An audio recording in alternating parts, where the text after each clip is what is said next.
Hey everyone, welcome to super fast revision express. बच्चों, इस express में हम आपको मैथमेटिक्स के सारे चैप्टर्स को सिर्फ 5 से 10 मिनट के अंदर कंप्लीट करा रहे हैं कंसेप्चुअली, और जहां पर क्वेश्चन की नीड है वहां पर क्वेश्चन भी करा रहे हैं। तो बच्चों, अगर आपने पूरा सिलेबस पढ़ लिया है और आपको रिवाइज करना है, बहुत स्पीड में रिवाइज करना है ताकि आपका एक भी फॉर्मूला, एक भी कंसेप्ट, एक भी इंपॉर्टेंट पॉइंट ना छूटे, आपसे आपके जो एमसीक्यू हैं उसके जो छोटे छोटे से पार्ट भी हैं वहां से भी क्वेश्चन ना छूटे, तो हम आपको वो सारी चीजें यहां पर प्रोवाइड करा रहे हैं। ठीक बच्चों, मैथमेटिक्स में आप लोग पूरा स्कोर कर सकते हैं थ्योरी वाले पार्ट में, या फिर जिस क्वेश्चंस को हम न्यूमेरिकल्स सॉल्व करते हैं वहां पर, लेकिन नंबर कटते हैं हमारे एमसीक्यू में। तो बच्चों, एमसीक्यू के छोटे से छोटा वो कोना जहां से क्वेश्चन पूछ सकते हैं, वो सारी चीजें हमने यहां पर कवर करी है। तो बच्चों, जल्द ही स्टार्ट करते हैं हमारे रैपिड रिवीजन को। और आज का हमारा जो टॉपिक है वो है हमारा कोऑर्डिनेट ज्योमेट्री। बच्चों, कोऑर्डिनेट ज्योमेट्री जो हमारा चैप्टर है, इसके अंदर कोई भी पॉइंट है, जैसे ये कोई भी पॉइंट है, ये हमारा क्या होता है, एड्रेस। ठीक है, इस पॉइंट का क्या है, एड्रेस है। इस एड्रेस को हम लिखते हैं x, y से, और ये जो x, y है, इसमें x है हमारा x कोऑर्डिनेट और y है हमारा y कोऑर्डिनेट। अब इस x कोऑर्डिनेट को हम और बोलते हैं एब्सिसा, और y कोऑर्डिनेट को हम बोलते हैं ऑर्डिनेट। या तो हम एब्सिसा बोलेंगे या तो ऑर्डिनेट बोलेंगे।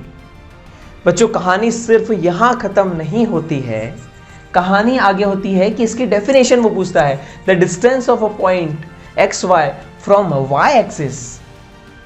जो y एक्सिस से पॉइंट की दूरी होती है उसको हम बोलते हैं x कोऑर्डिनेट या एब्सिसा, और x एक्सिस से जो पॉइंट की दूरी होती है इसको अपन बोलते हैं y कोऑर्डिनेट या ऑर्डिनेट। यहां से सीबीएसई लगभग हर साल क्वेश्चन पूछ रहा है। आइए नेक्स्ट टॉपिक पर चलते हैं। हाँ बच्चों, हमारा जो कार्टेशियन प्लेन होता है, एक प्लेन को हम बोलते हैं कार्टेशियन प्लेन। इसको x एक्सिस और y एक्सिस 4 क्वाड्रेंट में डिवाइड करते हैं, जिसको हम नंबरिंग 1, 2, 3 और 4 से देते हैं।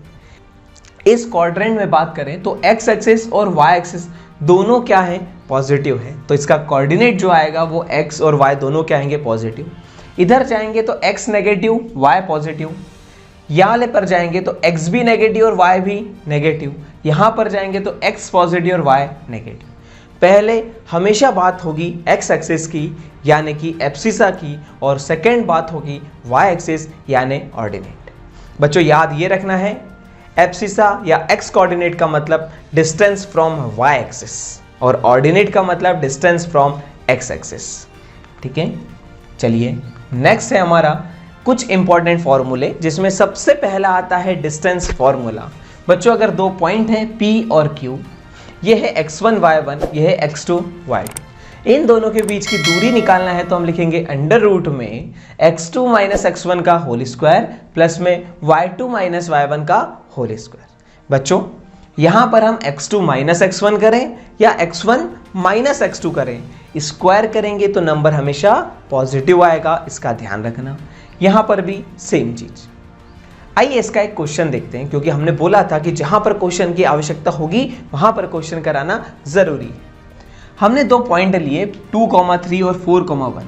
तो ये हमारा x1, y1, x2 और y2। हम इस फॉर्मूले में रखेंगे x2 माइनस x1, 4 माइनस 2 का होल स्क्वायर प्लस में y2 माइनस y1 मतलब 1 माइनस 3 का होल स्क्वायर, अंडर रूट में 2 का स्क्वायर प्लस में माइनस 2 का स्क्वायर। 2 का स्क्वायर 4 और माइनस 2 का स्क्वायर भी क्या हो जाएगा, 4। तो ये आ जाएगा रूट में 8। ये हमारा क्या आ जाएगा, रूट में 8। ठीक, अगर हमको दो पॉइंट दिए हैं और हमको निकालना है मिड पॉइंट, तो हम क्या करते हैं, x1 plus x2 bye 2, y1 plus y2 bye 2। इसका एग्जाम्पल भी दिया है, if m by 3, 5 is the midpoint of line segment joining the point -6, 7। एक पॉइंट है -6, 7 और दूसरा पॉइंट हमको दिया है -2, 3। ठीक है, इसका जो मिड पॉइंट है, इस लाइन का जो मिड पॉइंट है वो है m बाय 3, 5। हमको m फाइंड करना है, कुछ नहीं, x1 plus X two by two, तो -6 प्लस -2/2 इक्वल टू m/3। ये हमारा आ जाएगा -8/2 इक्वल टू m/3। 2 4 जाए तो m की वैल्यू आ जाएगी -12। m हमारा कितना आ जाएगा? -12।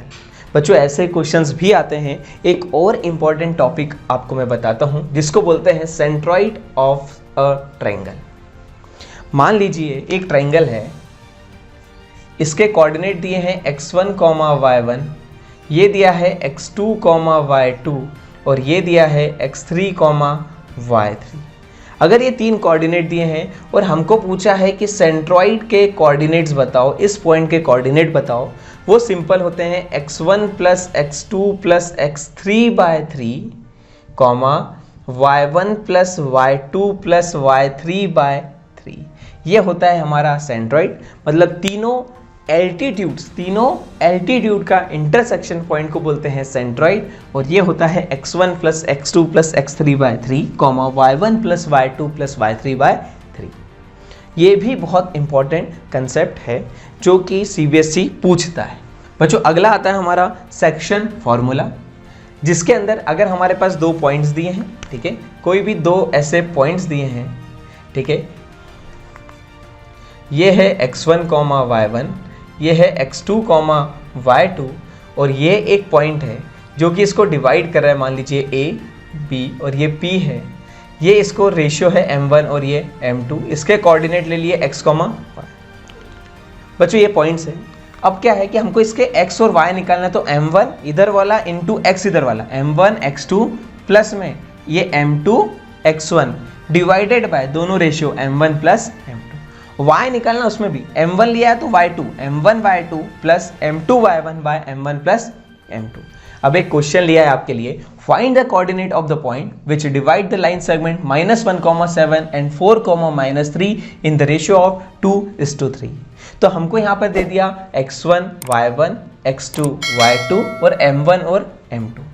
फॉर्मूला लगाएंगे m1 x2 प्लस में m2 x1 divided by m1 plus m2। हमने लगाया m1 कितना है हमारा 2 इंटू 4 प्लस में 3 इंटू -1/2 प्लस 3, तो आ गया हमारा 1। सेम ऐसे ही हमने y कोऑर्डिनेट निकाला, m1/2 प्लस m2, यहाँ multiply y1 bye m1 plus m2, values रखी और आंसर निकाला। ठीक, तो बच्चों इसी के साथ हमारा कोऑर्डिनेट ज्योमेट्री चैप्टर पूरा का पूरा कंसेप्चुअली इंपॉर्टेंट पॉइंट्स रिवाइज होते हैं। बच्चों इस चैप्टर में जितनी भी चीज़ें हैं वो सारी की सारे हमने रिवाइज कर ली है। अब आप आपकी NCERT या कोई भी क्वेश्चंस लगा सकते हैं। बच्चों खूब पढ़ो और फोड़ के आओ। Best of luck.